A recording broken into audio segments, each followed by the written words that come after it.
Oi, gente querida, que prazer poder estar entrando na sua casa, no seu carro, onde você estiver, para compartilhar a palavra de Deus. A mensagem que eu quero trazer hoje, ela é, na verdade, resposta de muitas perguntas, de muitas pessoas me dizendo: pastor, conta pra gente como é que funciona essa coisa do diabo nos tentar, como é que ele age, qual é o processo de tentação. Então, para explicar isso para vocês, eu quero usar de uma situação verídica, real, que aconteceu com o próprio Jesus. Se ele foi tentado pelo diabo, imagine nós. Então a gente vai aprender um pouco disso aí. O texto está lá em Mateus capítulo 4.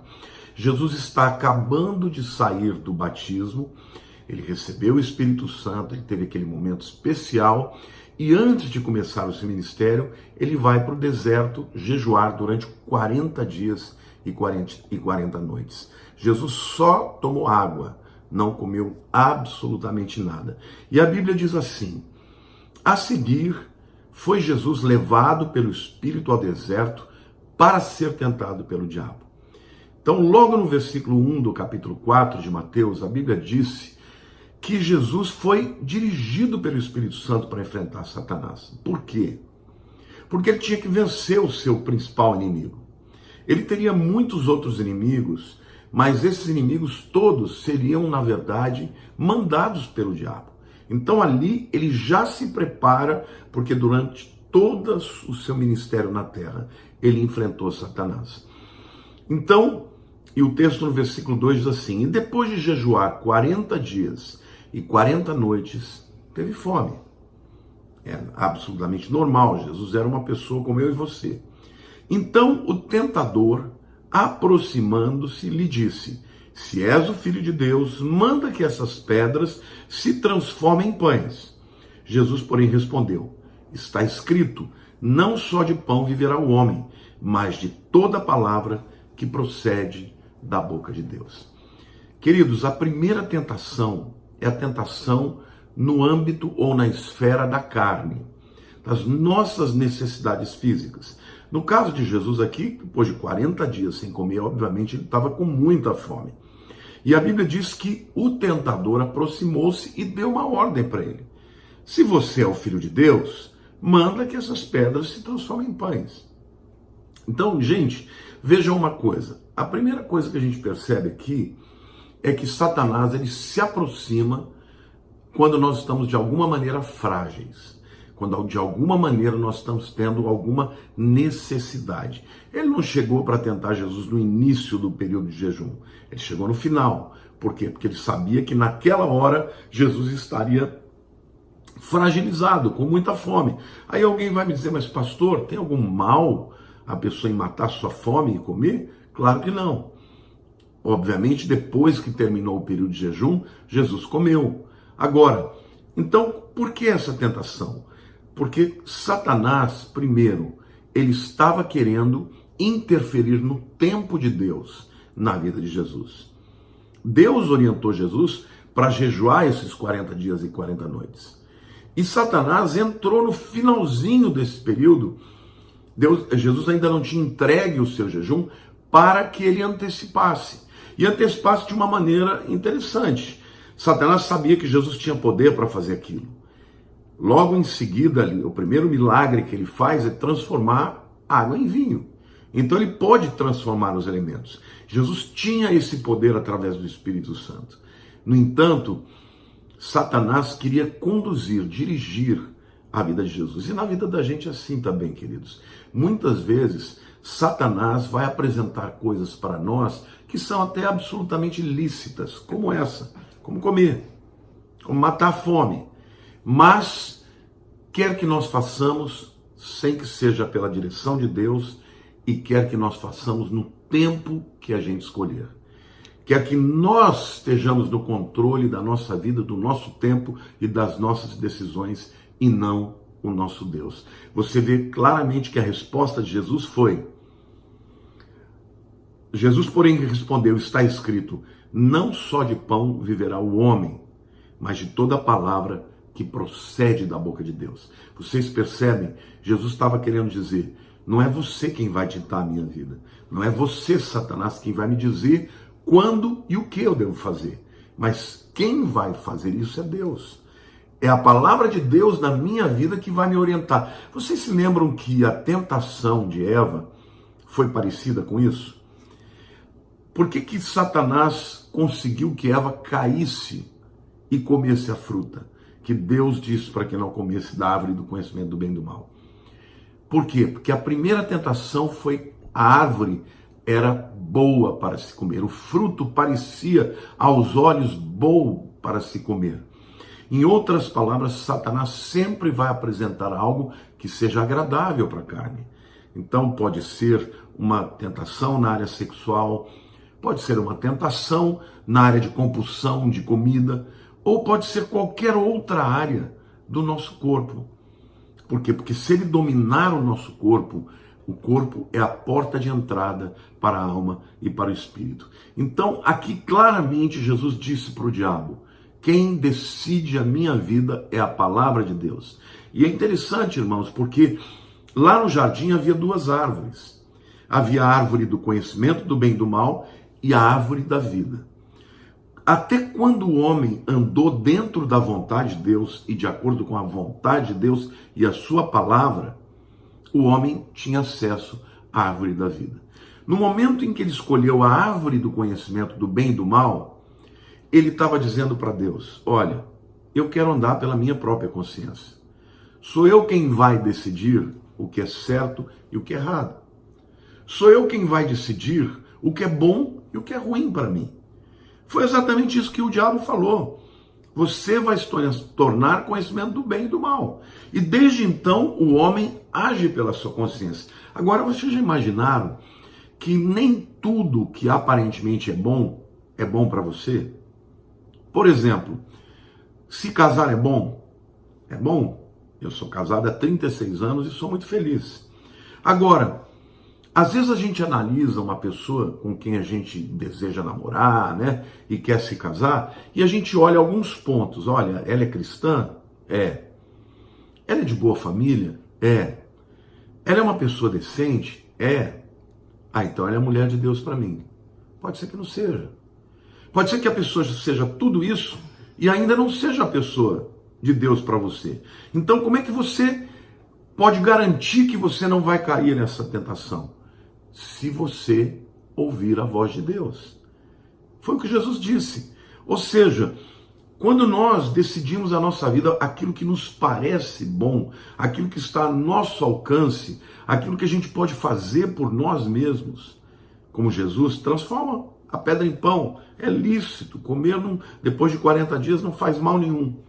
Faz mal porque não é a vontade de Deus, e não é a hora de Deus, e não é você quem vai dizer o que eu devo fazer. Então, ali Jesus enfrentou a primeira tentação, uma tentação que visava levá-lo à queda por conta dos seus sentidos, né? Daquilo que ele estava vendo, a pedra que podia se tornar em pão. Provavelmente Satanás fez até ele imaginar aquela pedra como uma broa gostosa, quentinha, para ele que estava morrendo de fome depois de 40 dias e 40 noites de jejum. E Jesus respondeu: não só de pão viverá o homem, mas de toda a palavra que procede da boca de Deus. Ali no caso, era o pão ou a palavra. Em alguns outros momentos pode ser um namoro ou a palavra, pode ser o sexo ou a palavra, pode ser o dinheiro ou a palavra. Ou seja, qualquer que seja a decisão que nós tomemos, que não esteja de acordo com a vontade de Deus, vai nos levar à queda e ao engano. Então, queridos, tomem cuidado. Nem tudo que você gosta, nem tudo que parece bom, nem tudo que parece agradável o será até o fim. Lembre-se, o segredo de Jesus foi: eu não ando pelo que eu sinto, eu ando pela palavra de Deus. E isso ele fez durante toda a sua vida. E por conta disso ele nunca pecou e sempre foi mais do que vencedor. Nós também devemos sempre andar pela palavra de Deus. E quando a palavra não tem uma resposta específica como essa, me caso com essa pessoa ou não, faço ou não faço esse negócio, busque a voz do Espírito Santo até que ele fale com você. Amém? Em seguida, a Bíblia diz assim: então o diabo o levou à cidade santa, colocou-o sobre o pináculo do templo. Ele disse: se és filho de Deus, atira-te abaixo, porque está escrito: aos seus anjos ordenará a teu respeito que te guardem, e eles te susterão nas suas mãos, para não tropeçares em alguma pedra. Respondeu-lhe Jesus: também está escrito: não tentarás o Senhor teu Deus. Vejam, aqui a segunda tentação foi no nível da alma. E a alma fala literalmente dos nossos sentimentos, das nossas emoções, dos nossos medos, das nossas vontades. Por quê? Porque Satanás levou Jesus, ele estava numa montanha no deserto da Judéia, e ele foi levado até o pináculo do templo. Queridos, para vocês terem uma ideia, o pináculo do templo ficava na esquina do muro que circundava o templo, lá no Monte Moriá, mais especificamente no muro a sudeste, tá? Quem está no Monte das Oliveiras olha diretamente para esse corner, né, para essa esquina, e lá estava o pináculo. O pináculo do templo, lá de cima, Jesus olhava para baixo e ele via o quê? O Vale do Cedron, ou Vale do Quidron. Essa distância era mais ou menos 150 metros de altura. Muito alto, né? Da altura do pináculo até o profundo do Vale de Josafá, era uma queda aí de uns 150 metros de altura. Bom, queridos, Jesus responde ao diabo, porque Satanás ele vem de uma maneira sutil, né? Ele fala assim: olha, se tu és o Filho de Deus, de maneira que Jesus pudesse ser tentado a provar que ele era de fato o Filho de Deus. Porque lembrem-se que lá no capítulo 3 de Mateus, quando Jesus estava no batismo, veio uma voz do céu que disse: tu és o meu Filho amado, em quem me comprazo. Ou seja, eu tenho alegria em você, Jesus. Você é meu Filho amado. Agora, logo em seguida, Satanás fala: será? Será que você é mesmo o Filho de Deus? Será que você é esse filho amado que ele falou? Então, se é, prova. Se jogue para baixo. Porque está escrito que os anjos de Deus vão te suster. E não vão permitir que você tropece em nada. A tentação aqui foi no nível da alma. Satanás sempre vai lançar um será. O se de Satanás é sempre para colocar dúvida na vontade de Deus, na palavra de Deus, no caráter de Deus, no amor de Deus, no cuidado de Deus para a tua vida. Então talvez você que esteja me vendo agora, esteja vivendo esse momento, passando por alguma dificuldade, e Satanás dizendo: olha, se você fosse amado por Deus, ele se importava com esse momento que você está passando. Ontem eu recebi o telefone de um amigo que falou assim: pastor, eu preciso muito falar com você, porque eu estou passando por uma situação tão difícil na minha vida, que outro dia eu me vi com um revólver na mão, botando na cabeça. Eu falei: meu amigo, não faça isso. Nós vamos conversar, vamos sair para almoçar e vamos conversar, porque isso não é o caminho. Ele falou: não, eu sei que essa não é a vontade de Deus, mas isso passou na minha cabeça. Ou seja, para uma pessoa chegar a fazer isso, a colocar a própria vida em risco, é porque ela está passando por um momento de grande tentação. E foi o que Jesus passou. A alma dele, depois de 40 dias, depois de estar fragilizado, certamente, de alguma maneira, Satanás tentou abalar a alma dele. Olha, você é filho de Deus, mas por que você está passando isso? E se é filho de Deus mesmo, lança-te daí para baixo. E aqui, gente, eu fico pensando, né, que isso, de alguma maneira, isso é semelhante com esse desejo de fama, né, que as pessoas acabam tendo, que é uma luta na alma. Porque se Jesus se jogasse, a palavra de Deus ia se cumprir. De fato, os anjos iam se sustentá-lo. Já pensou que espetáculo que ia acontecer? O templo era um lugar onde era visitado o tempo todo por milhares de pessoas. Ele lá em cima, se ele se jogasse, as pessoas iam ver. E agora, o que aconteceu? A hora que fosse ver, ele estava lá, porque os anjos o tinham amparado, sustentado. Aí ele teria que sair de lá dizendo, olha, eu me joguei, mas de fato Deus me susteve, os anjos de Deus vieram até mim. Quer dizer, ele ia virar um superstar, né? O Filho de Deus, olha que prova extraordinária. Quantas vezes Satanás também não nos tenta dessa maneira? A tentar viver, sabe, pela fama, a viver com a aprovação das pessoas. Porque Satanás fala que a vontade de Deus, o amor de Deus e o cuidado de Deus por nós não é verdadeiro. Ele coloca em xeque aquilo que de fato preenche a nossa alma, para que a gente fique com um vazio e busque preencher a nossa alma, o nosso vazio, com outras coisas que estão lá fora. Então, meu querido, tome cuidado. Tome cuidado quando você começa a acreditar que o amor de Deus não é suficiente.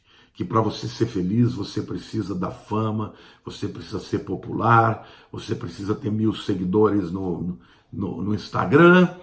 A gente usa essas ferramentas e são importantes para levar a palavra, mas essas coisas não podem dominar o nosso coração. Elas não são a razão da nossa felicidade. A razão da nossa felicidade deve ser Deus e estar somente em Deus. Por isso que Jesus disse, também está escrito. Mais uma vez, ele responde pela palavra. Não tentarás ao Senhor teu Deus. Ele está dizendo, eu não vou fazer isso porque eu não vou tentar a Deus. Eu não vou colocar em xeque a vontade de Deus. Eu não vou colocar em dúvida que Deus cumprirá a sua promessa, porque Ele sempre cumpre a sua palavra. Eu não preciso me lançar daqui para saber que Deus cuida de mim todas as vezes que forem necessárias. Amém? Então, meu querido, você que está me vendo, saiba, Satanás, ele primeiro tenta a sua carne. Existem vários pecados que nós podemos cometer na carne, como, por exemplo, pecados da gula, pecados na área sexual, pecados que dizem respeito aos nossos sentidos, né? Sair da vontade de Deus, fazer algo que não seja o que Deus espera para nós, para o nosso corpo. Segundo nível de tentação se dá no nível da alma.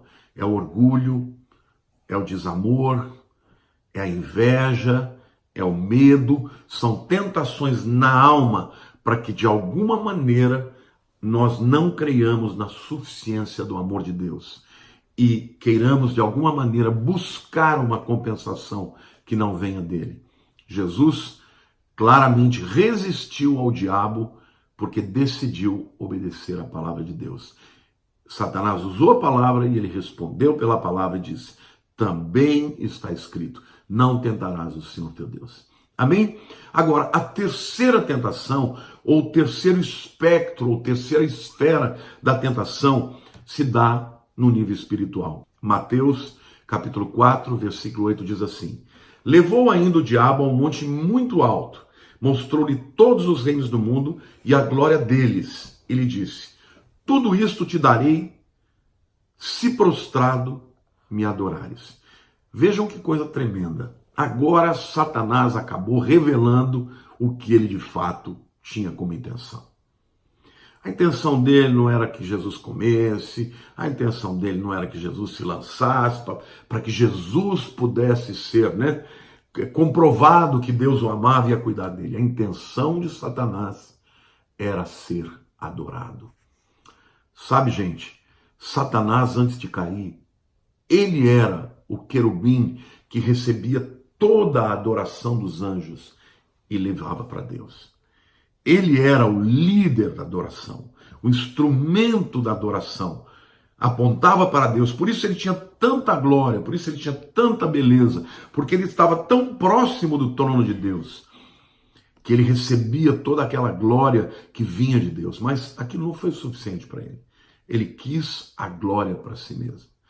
E nesse momento ele caiu e se tornou um demônio. E aqui, mais uma vez, ele está dizendo para Jesus, o Filho de Deus, se você é o Filho de Deus, eu vou te dizer o seguinte, está vendo? Todos esses reinos aqui, e ele mostrou espiritualmente, o reino de Roma, os outros grandes reinos que já existiram, Egito, Babilônia, Grécia, os persas, Olha, se você me adorar, se você se ajoelhar e me adorar, você vai receber a adoração deles. O que ele estava dizendo para Jesus? Você se torne o que eu fui. Você vai receber a adoração e a glória e o aplauso de todo mundo, se você atribui adoração a mim. Então, Satanás, ele revela o que está no coração dele. Ele quer a adoração. Essa é uma tentação no nível espiritual. Então, aqui eu quero dizer para você, se você está vivendo um momento de prosperidade, de promoção, de alegria, de vitória, tome cuidado, porque nessa hora você pode começar a achar, olha, eu sou o cara, olha como eu sou maravilhoso, olha como as pessoas me amam, olha como as pessoas literalmente me adoram pelo meu talento, pela minha capacidade. Sabe, gente, eu quero dizer algo muito importante. Deus nos dá dons e talentos. E é maravilhoso quando uma pessoa tem um talento de Deus e o desenvolve, né? Mas toda vez que um talento brilha demais, a pessoa que o possui, ela tem que ter o coração sempre quebrantado.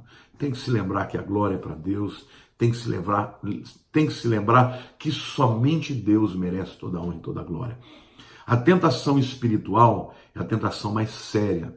É Satanás fazendo você se sentir soberbo, é Satanás fazer você se sentir autossuficiente, é Satanás fazer você não depender de Deus para viver a sua vida, é Satanás querendo fazer com que você goste, que você se apaixone, que você se interesse pelo aplauso dos homens. Então toma cuidado. Mais uma vez, Jesus respondeu a ele dizendo, aliás, a Bíblia diz, Jesus lhe ordenou, retira-te, Satanás, porque está escrito, ao Senhor teu Deus adorarás e só a Ele darás culto. Queridos, a adoração é o último nível da honra e somente Deus pode receber essa honra. Ninguém mais além de Deus. Então, as 3 áreas de tentação na vida de uma pessoa, o corpo, a alma e o espírito. As muitas tentações, ou todas as tentações, elas são classificadas nestas 3 áreas. E se Jesus venceu, você também pode vencer. Cuidado com o teu corpo, com aquilo que você enxerga, com aquilo que você vê, com aquilo que você ouve. Não dê espaço para o diabo tomar conta da sua vida. Segundo, cuidado com as tentações da alma, para preencher vazio, carências, insatisfações. Às vezes você se entrega porque diz, mas eu sinto tanta necessidade disso. Isso é uma tentativa de ser pleno à revelia de Deus, à revelia da sua vontade. E cuidado, sobretudo, com as tentações espirituais. Orgulho, soberba, inveja, né? Sentimento de autossuficiência em relação a Deus. Se você enfrentar a Satanás em alguma dessas áreas, lembre-se, a melhor maneira de vencer é através da palavra de Deus. Eu espero que você tenha gostado desta palavra, que você possa compartilhar para que muita gente que está sendo tentado possa também encontrar maneiras de vencer. Eu amo você, me sinto muito honrado de poder entrar na sua casa e eu quero declarar na sua vida a graça e a bênção de Deus abundante sobre você, sobre a sua casa. Um beijo no teu coração, em nome de Jesus.